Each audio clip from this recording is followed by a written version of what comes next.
two cops were caught going all the way by their own spouses who are also police officers. Here's the report.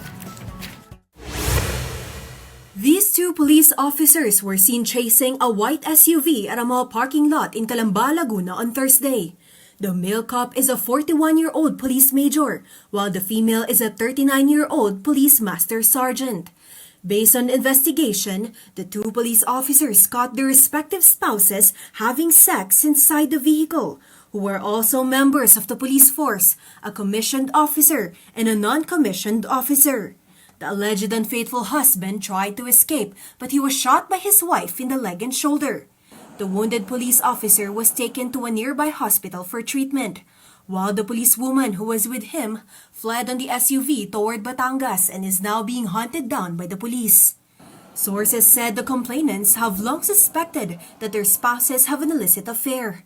They are now facing criminal complaints of concubinage and adultery and may also be dismissed from service.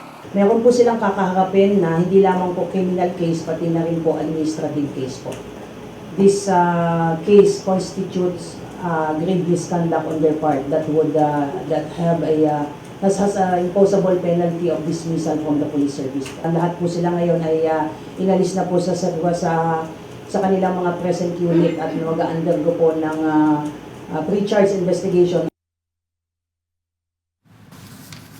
Yan, nagalit ang mga pulis. Nag-exchange pa sila ng, anong tawag doon? Nagpalit sila ng mga partners. ng mga oo. Padala sa init ng panahon. Nainitan din. Nag-aircon lang naman sa kotse daw. Sabi ng mga ibang netizen, baka nag-aircon lang dahil nainitan. Oo.